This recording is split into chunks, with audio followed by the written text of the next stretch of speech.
بچوں، آج میں آپ کو سنانے جا رہا ہوں عقل مند بادشاہ کی کہانی۔ بہت مدت پہلے دور دراز کے ایک ملک میں یہ اصول تھا کہ اس ملک کے لوگ ہر سال اپنا بادشاہ چینج کر لیا کرتے تھے۔ جو بھی بادشاہ بنتا وہ دستخط کرتا ایک عہدے نامے پر کہ اس کی حکومت کا 1 سال مکمل ہو جانے کے بعد وہ اس عہدے سے ریزائن کر دے گا اور اس سے ایک دور دراز کے جزیرے پر چھوڑ دیا جائے گا جہاں سے وہ کبھی واپس نہیں آ سکے گا۔ جب ایک بادشاہ کا 1 سالہ دور حکومت مکمل ہو جاتا تو اسے مخصوص جزیرے پر چھوڑ دیا جاتا جہاں وہ اپنی بقیہ زندگی گزارتا۔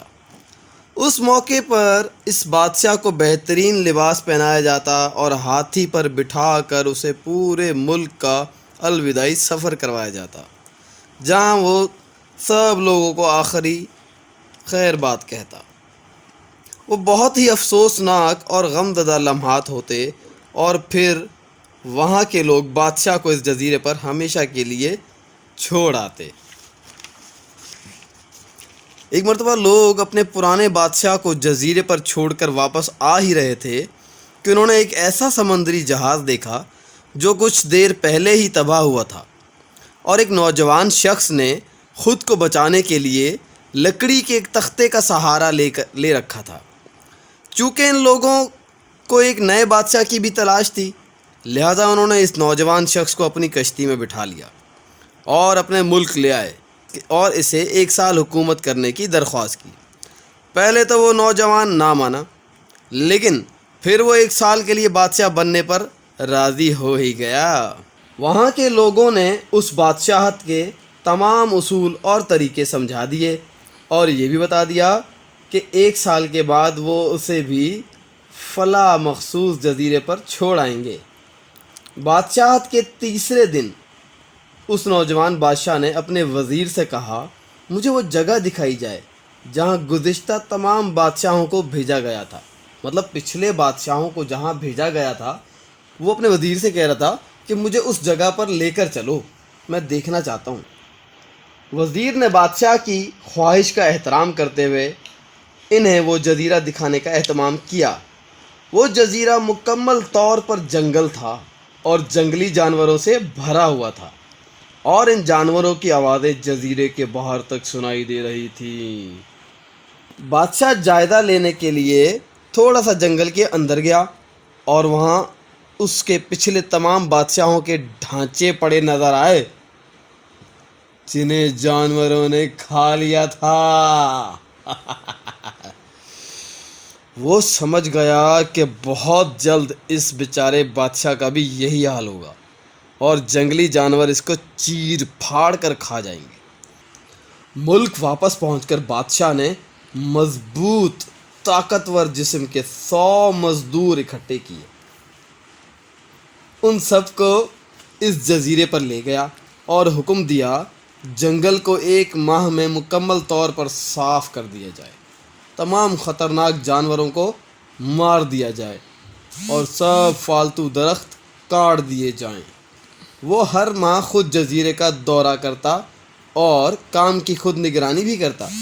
پہلے مہینے میں ہی تمام خطرناک جانوروں کو مار دیا گیا، شیر کو بھی مار دیا گیا، ٹائیگر کو بھی مار دیا گیا، سارے جنگلی جانور جو تھے نا بادشاہوں کو کھا جاتے تھے، ان سب کو ہی مار دیا گیا، اور پھر بہت سے درخت بھی کاٹ دیے گئے۔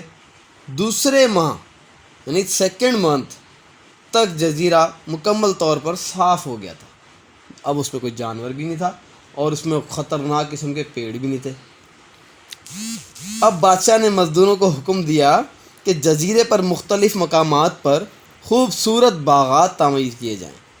وہ اپنے ساتھ مختلف پالتو جانور مثلاً مرغیاں، گائے، بھینسیں، بکریاں، بھیڑیں، بطخیں وغیرہ وغیرہ سب کو جزیرے میں شفٹ کروا دیا۔ تیسرے مہینے میں بادشاہ نے اپنے مزدوروں کو حکم دیا کہ ایک شاندار گھر تعمیر کرو وہیں، اور اس جزیرے پر ایک بڑی سی بندرگاہ بھی بناؤ۔ گزرتے مہینوں کے ساتھ ساتھ وہ جزیرہ ایک خوبصورت شہر میں تبدیل ہو گیا۔ اس نے اس جنگل کو، اس جزیرے کو خوبصورت شہر بنا دیا۔ وہ نوجوان بادشاہ بہت سادہ لباس زیب تن کرتا اور اپنی ذات پر بہت کم خرچ کرتا تھا۔ اپنی بادشاہت کی زیادہ تر کمائی وہ جزیروں کو بنانے میں لگاتا۔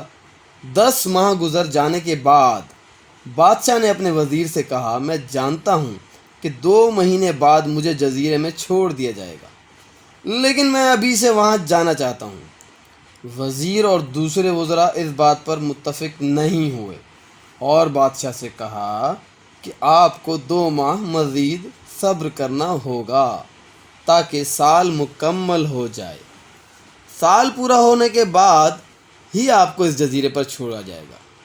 بالآخر 2 ماہ مکمل ہو ہی گئے اور بادشاہت کا 1 سال ختم ہوا۔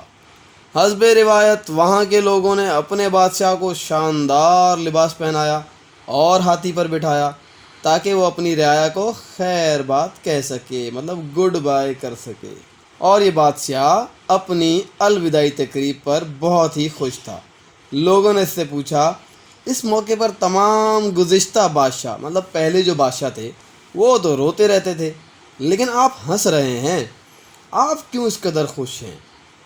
اس نوجوان بادشاہ نے جواب دیا، تم لوگوں نے عقل مندوں کا قول نہیں سنا؟ جب تم ایک چھوٹے بچے کی صورت میں اس دنیا میں آتے ہو تو تم رو رہے ہوتے ہو اور باقی لوگ سب ہنس رہے ہوتے ہیں۔ ایسی زندگی جیو کہ جب تم مرو تو تم ہنس رہے ہو اور باقی دنیا رو رہی ہو۔ میں نے ایسی ہی زندگی گزاری ہے۔ جس وقت تمام بادشاہ محل کی رنگینیوں میں کھوئے ہوئے تھے تو میں اس وقت اپنے مستقبل کے بارے میں سوچتا رہا اور اس کے لیے میں نے جنگل میں ایک محل تعمیر کر لیا۔